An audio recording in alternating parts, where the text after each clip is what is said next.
다른 이에게 누군가를 소개할 때 그 첫 문장은 보통 소개하는 사람의 가장 특징적인 면을 압축하는 중요한 내용을 말할 때가 많습니다.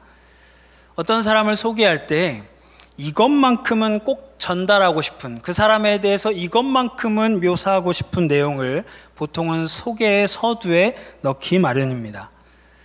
오늘 우리가 본문으로 함께 본 사무엘상 20장의 이야기는 사무엘하 9장에서 그 후속으로 내용이 계속 이어집니다.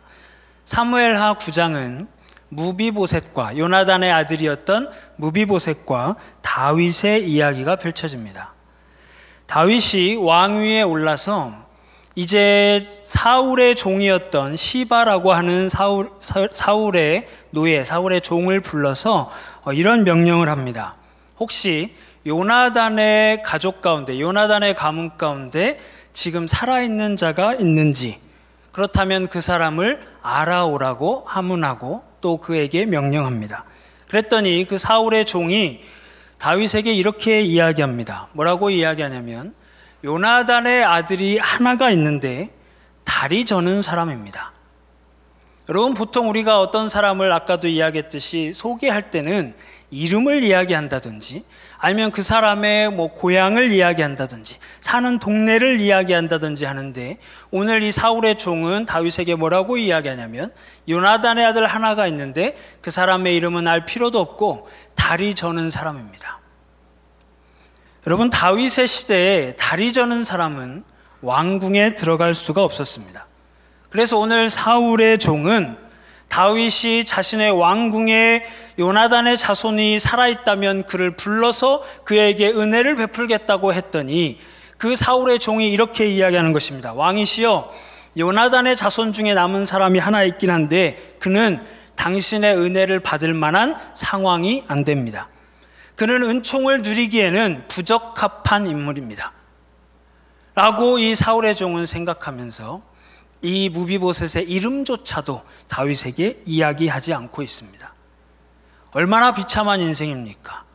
자신의 가문의 종이었던 이도 그의 이름을 이야기하지 않는 비참한 존재. 무비보셋이라는 인물을 보면 이렇습니다. 무비보셋은 신체적 어려움이 있어서 다리를 절면서 살고 있는 사람이었습니다. 또 무비보셋은 육체적인 어려움이 있는 것만 해도 너무 어려운데 그의 인생의 마지막 보호성, 마지막 소망과도 같았던 사울, 할아버지 사울 왕과 아버지 요나단까지 블레셋 전쟁에서 하루 만에 모두가 같은 날에 죽게 되고 다리 저는 무비보셋은 이제 홀로 남겨졌습니다. 또 무비보셋은 도망자 신세로 살아야 했습니다. 왜냐하면 할아버지 사울이 다윗을 오랜 기간 동안 죽이려고 했었기 때문에 다윗이 자신에게 복수할 수도 있다는 생각을 가지고 이 무비보셋은 어디로 피하냐면 광야 사막, 풀한 폭이 나지 않는 곳으로 숨어 들어갑니다. 성경에 보니까 로드발이라고 하는 사막 한복판으로 이 무비보셋은 도망하여 살아가는 비참한 신세가 되었습니다. 그런데 오늘 이런 무비보셋에게 특별한 위로, 특별한 은혜가 찾아옵니다. 사무엘하 9장 1절을 현대인의 성경 버전으로 우리 화면을 통해서 한번 보실 텐데, 특별히 색깔이 칠해져 있는 글씨를 집중적으로 한번 보시겠습니다. 한번 같이 읽겠습니다. 어느 날 다윗은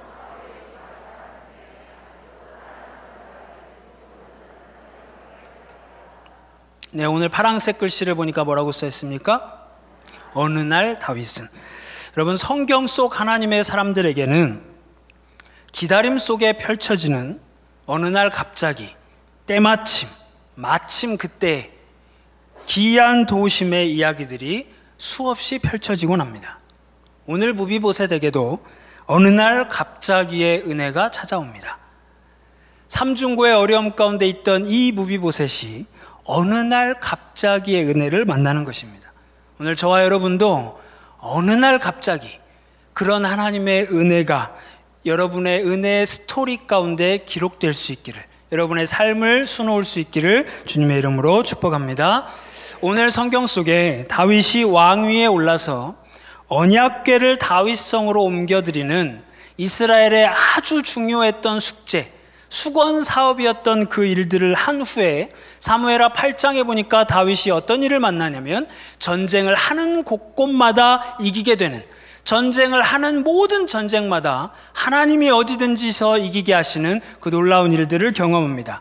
그러면 우리가 무엇이 떠오릅니까? 오늘 우리가 본문에서 함께 읽었던 것처럼 다윗과 요나단이 맺은 언약의 내용 중에 보면 요나단이 그런 말을 합니다. 어디서든지 하나님이 너를 이기게 하시거든 너는 나와 맺은 언약을 기억해라. 나의 자손들을 책임지고 그에게 복을 흘려주겠다고 한 약속을 기억해라. 그래서 다윗은 오늘 이 모든 전쟁에서 승승장구하는 이 역사 가운데서 요나단과 맺었던 언약을 다시 기억합니다. 그래서 오늘 다윗은 사울의 자손, 요나단의 자손이었던 이 무비보셋을 찾아서 그를 자신의 왕궁으로 불러옵니다. 그리고 사울에게 속했던 모든 것을, 그의 재산, 그의 시종들, 그의 모든 사람들을 무비보셋에게 주었고 왕자들과 함께 식탁에서 교제할 수 있는 은혜를 무비보셋에게 베풀었습니다. 여러분, 무비보셋의 인생에 육체적 어려움, 가문의 몰락, 도망자의 신세, 이 모든 것은 다윗이 허락한 이 은혜에 하루 만에 펼쳐진 이 만남 가운데서 모든 것이 역전되는 일이 일어납니다. 여러분, 무비보셋의 이야기를 통해서 우리가 알게 되는 것은 우리의 인생을 둘러싸는 하나님의 은혜의 울타리가 있다는 것입니다. 그 은혜의 울타리에 대해서 우리가 두 가지를 함께 살펴보기 원합니다. 우리 인생을 둘러싸는 하나님의 은혜의 완전한 울타리의 핵심, 첫 번째, 우리 화면으로 한번 같이 읽어보겠습니다. 시작. 하나님의 불쌍히 여기심의 은혜는 나의 어떠함이 이유가 되지 않습니다. 무비보셋이 한순간의 은혜의 주인공이 된 것, 그에게 여러 가지 어려움들이, 사람이 만날 수 있는 어려움 중에 가장 어려운 어려움들이 그에게 다 펼쳐졌지만 무비보셋이 한순간에 은혜의 주인공이 될 수 있었던 이유는 다윗이 요나단과 맺은 언약 때문이었습니다. 사무엘상 20장 15절에서 16절 우리 한번 같이 읽겠습니다. 시작. 여호와께서 너 다윗의 대적들을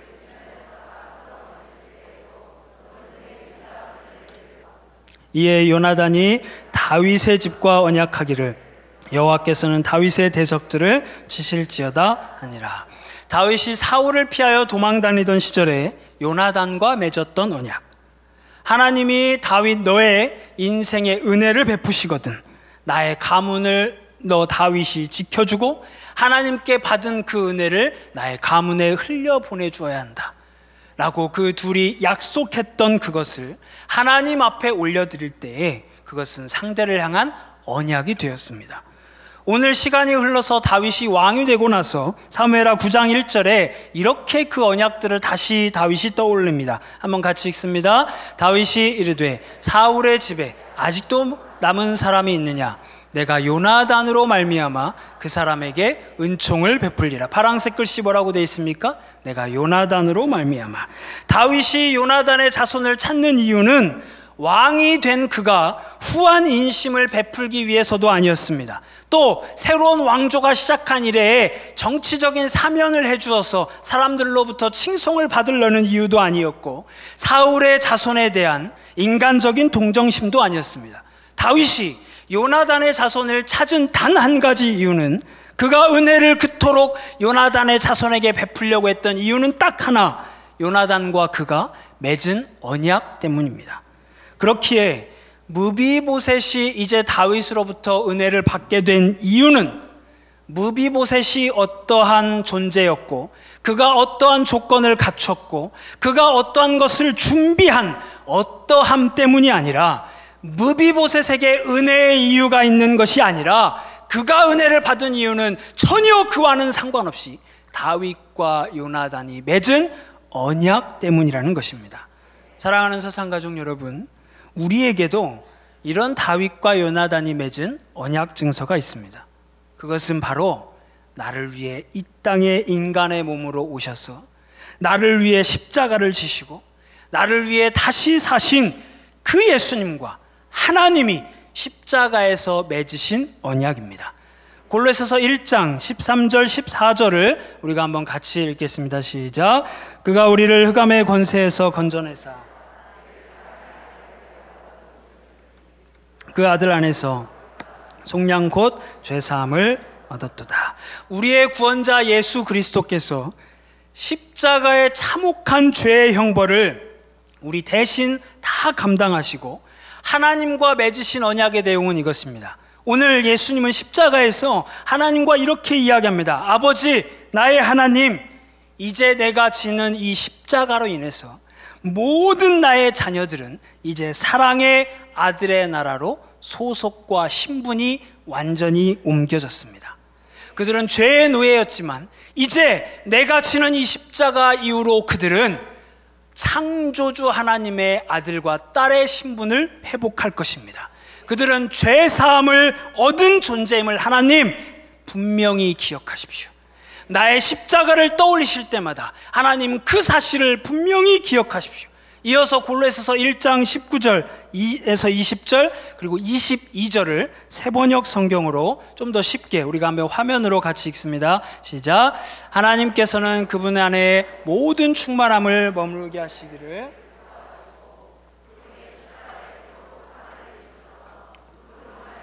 만물을 땅에 있는 것들이나 하늘에 있는 것들이나 다 자기와 기꺼이 화해시키셨습니다. 그러나 지금은 하나님께서 그리스도의 죽으심을 통하여 그분의 육신의 몸으로 여러분과 화해하셔서 여러분을 거룩하고 흠이 없고 책망할 것이 없는 사람으로 자기 앞에 내세우셨습니다. 에덴을 창조하신 이래 창조주 하나님은 인류에게 복을 주셨습니다. 어떤 복을 주셨습니까? 생육하고 번성하고 모든 것을 다스리고 지배하고 모든 것 위에 있는 그 복을 내가 너희에게 허락한 모든 복의 주인이 되어라 라고 하나님은 창조주 하나님의 복을 우리 인류 가운데 허락하셨습니다. 그런데 죄로 인해 우리가 하나님과 분리됐습니다. 죄로 인해 우리가 창조주 하나님이 주셨던 창조의 복을 잃어버렸습니다. 창조주 하나님께서 주신 그 모든 창조의 복에서 멀어진 우리가 이제 회복되는 것은 십자가에 달리신 예수님으로 인하여 이제 완전히 창조주 하나님과 화해하여서 화해할 뿐만 아니라 하나님 앞에 책망할 것 없는, 더 이상 하나님이 흠잡으실 것 없는 흠없는 존재로 우리가 살 수 있게 된 것, 사랑의 아들의 나라로 우리의 소속과 신분과 영광과 그 복의 모든 것이 완전히 변경된 것, 이것이 예수님과 하나님이 십자가의 길에서 맺으신 언약의 내용이라는 것입니다. 그러므로 사랑하는 여러분, 무비보셋같이 나 자신을 돌아볼 때 나의 육신이 연약하고 나를 받쳐주는 가정과 가문과 배경도 변변찮고 관계와 상황의 답답함의 현실 속에서 나의 인생은 마치 사막 한가운데 선 것 같은 그런 자신을 바라보면서 나는 하나님의 은혜와는 상관없는 자라고 외치지 마십시오. 내 과거가 이랬고 내 현재 상황이 이렇고 내 배경이 이렇고 나는 이렇게 연약하고 죄투성이어서 하나님의 사랑의 대상이 될 수 없다라고 말하는 악한 마귀의 속삭임에 절대 속지 마십시오. 악한 마귀의 속삭임이 절대 흔들 수 없는 십자가의 언약을 하나님과 예수님이 십자가 위에서 맺으심으로 말미암아서 하나님은 우리에게 이렇게 간절하게 외치고 계십니다. 하나님은 오늘 십자가 언약 이후에 우리를 향해 계속 이렇게 외치십니다. 나는 예수의 십자가 때문에 너를 용서했다. 나는 예수의 십자가 때문에 너를 회복하기로 작정했다. 나는 예수의 십자가 때문에 너에게 변개하지 않는 나의 승리를 보장해 주었다. 여러분, 이렇게 외치시는 은혜의 하나님 앞에서 절대 여러분의 얼굴을 피해 숨지 마십시오. 저와 여러분이 완전한 믿음을 소유했고 하나님을 기쁘시게 할 만큼 내 자신의 모습이 완벽했기 때문에 하나님의 은혜의 주인공이 내가 될 수 있는 것이 절대 아닙니다. 하나님께서 십자가의 예수님과 우리를 위한 언약을 맺으셨기 때문에 하나님의 변경할 수 없는 은혜, 그 누구도 끊을 수 없는 은혜, 그 누구도 부셔뜨리고 끊고 박살낼 수 없는 그 은혜가 오늘 로마서 8장 39절의 말씀과 같이 우리에게 주어진 것입니다. 우리 한번 같이 말씀을 여러분 선언하는 마음으로 한번 같이 읽습니다. 높음이나 깊음이나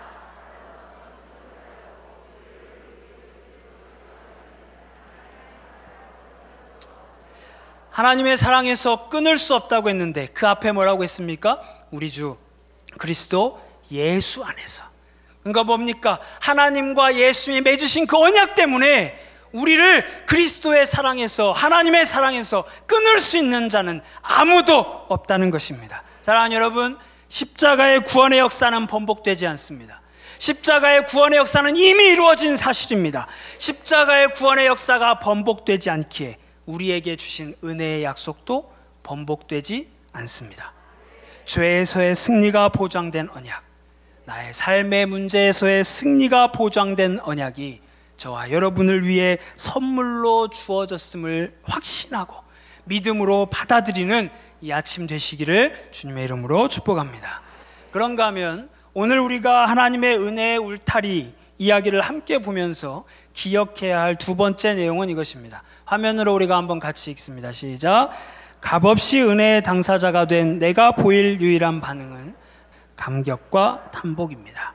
여러분, 오늘 사무엘하 9장의 무비보셋에게 이 놀라운 회복과 은혜, 헤세드의 은혜가 주어졌을 때 그가 보일 수 있는 반응은 두 가지였습니다. 하나는 다윗이 자신에게 베푸는 은혜를 믿지 못하고 왜 갑자기 나에게 이런 선대를 할까? 혹시 다윗의 마음속에 어떤 정치적인 의도가 있는 것은 아닌가? 그 은혜 뒤에 숨겨져 있을 의도를 찾는 것, 즉 물음표의 반응입니다. 그리고 하나는 이 헤세드의 은혜가 주어졌을 때 소망 없는 나, 자격 없는 나, 은혜 받을 만한 이유가 하나도 없는 나지만 그 헤세드의 은혜 앞에서, 아버지 요나단으로 말미암아 주어진 그 은혜 앞에서 엎드려 감격하며 탄복하는 느낌표의 반응이었습니다. 무비보셋은 이 두 가지 물음표와 느낌표의 반응 중에 느낌표의 반응을 택했습니다. 그래서 그는 이렇게 고백합니다. 사무엘하 9장 8절, 여러분이 색깔에 좀 더 유의하셔서 같이 읽습니다. 시작.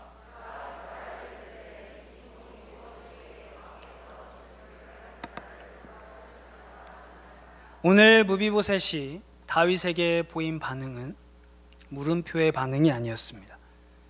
무비보셋이 오늘 다윗에게 보인 반응은 느낌표의 반응입니다.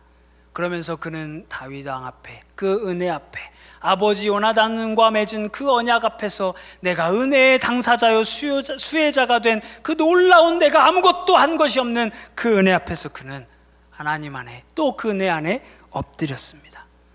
은혜 앞에 그가 한 것은 이유를 찾아 나서고 왜인지를 물어보고 이것이 나에게 영원한 것인지를, 이 은혜가 나에게 계속 주어질 은혜인가를 확인하는 것이 아니라 그가 한 것은 그저 엎드리는 것이었습니다. 나는 죽은 개 같은 비참한 존재인데 왜 나에게 이런 은혜를 베푸시는지, 무비보셋은 자신이 얼마나 연약한 존재인지, 비참한 존재인지, 시종조차도 그의 이름을 불러주지 않는 다리 저는 자라고 표현해버리는 그 자신이 얼마나 비참한 존재인지를 그는 너무도 절실히 인식하고 살았습니다. 그러나 그는 자신의 자격 없음을, 그 은혜 앞에 내가 아무런 공로가 없음을, 내가 준비한 것이 하나도 없고 나는 비참한 존재임을 한탄하고 있지만 않았습니다. 내가 이런 비참한 존재여서 은혜를 받을 자격이 없다고 한탄하면서 은혜 앞에 물음표의 반응을 보이지 않았습니다. 그가 한 것은 이런 비참한 나에게도 아버지 요나단과 맺은 그 언약으로 인해서 베풀어 주시는 그 값없는 은혜에 이 종이 무엇이기에, 도대체 이 종이 무엇이기에 엎드려 감격하는 것, 엎드려 담복하는 것이었습니다. 사랑하는 여러분, 하나님이 우리에게 주신 인생의 여전길을 사는 동안에 우리가 하나님 앞에 보일 수 있는 반응도 두 가지 중 하나입니다. 하나는 하나님이 십자가 언약으로 인해서 우리에게 내가 한 것이 없는데, 내가 공로가 없고 자격이 없고 부족한데 왜 나에게 값없이 그런 은혜의 선물들을 말씀을 통해 나에게 주신다고 약속하실까? 왜 자꾸만 나에게 그런 언약들이 찾아올까? 하나님이 우리에게 각자 다른 말씀으로 찾아오실 때 우리가 보일 수 있는 첫 번째 반응은, 내가 무슨, 나는 은혜 받을 만한 자격도 없는데 왜 나에게 이런 하나님의 복은 잠깐 나에게 주셨다가도 내가 잘못하면 또 거둬가 버리실 거야. 하나님의 진심을 믿지 못하고 외면해 버리는 물음표의 반응이 있습니다. 그리고 하나는 자격 없는 나에게도 하나님께서 수많은 언약을 약속하시고 그 언약대로 실행하겠다 나에게 계속해서 말씀하시는 그 하나님의 은혜 앞에 감격하고 탄복하면서, 주여, 어떻게 나에게 그런 은혜를 주십니까? 이 종이 무엇이기에? 나는 은혜 받을 만한 자격이 없는데 왜 나에게도 이런 은혜를 베푸십니까? 하며 하나님 앞에 엎드리며 나아가는 느낌표의 반응, 이 두 가지입니다. 사랑하는 사상가족 여러분, 하나님께서 은혜의 선물, 언약의 선물을 주실 때 과연 내가 그런 은혜를 받을 만한 자격이 있는지, 내가 사랑받을 만한 자격이 있는지, 내 모습과 내 자격을 돌아보다가는 결국에 우리가 그 끝에서 확인하는 것은 자격 없는 나입니다. 계속해서 나만 들여다보다가는 그 은혜와는 너무도 거리가 먼, 하나님 앞에 그 은혜를 받을 만한 이유가 없는 그런 처절하게 슬픈 나를 발견합니다. 그리고는 결국 우리가 선택하는 것은 하나님의 은혜의 진심을 믿지 못해서 은혜와 점점 멀어져가는 불행한 겸손의 길을 가게 됩니다. 사랑하는 여러분, 그것은 진짜 겸손이 아니라 하나님의 은혜의 진심을 믿지 못하는 불신앙입니다. 진정한 겸손은, 하나님, 나는 자격이 없지만, 나는 연약함 투성이지만 그런 나를 불쌍히 여겨주시는 하나님의 은혜 앞에 그저 엎드려서, 주여, 내가 무엇이기에, 이 종이 무엇이기에 감격과 감사와 탄복의 고백을 올려드리는 것, 이것이 하나님이 우리에게 원하시는 진정한 겸손의 반응입니다. 이제 말씀을 마무리합니다. 사랑하는 여러분, 혹 여러분과 하나님의 관계가 여전히 물음표로 있으십니까? 아니면 여러분이 하나님과 뜨거웠던 그때에 그저 엎드려 느낌표로 고백하는 느낌표의 시간이 있었지만 내 인생 가운데 찾아온 고난과 어려움의 긴 터널 속에서 여러분이 그 느낌표의 마음을, 느낌표의 반응을 다 잃어버리고 물음표로 돌아가시지는 않았습니까? 나에게도 이 성경의 말씀은 과연 유효한가? 이런 비참한 내 인생 가운데, 끝나지 않은 어려움 가운데도 과연 하나님은 진짜로 나에게 말씀하셨는가? 과연 하나님은 나를 정말 사랑하시는가?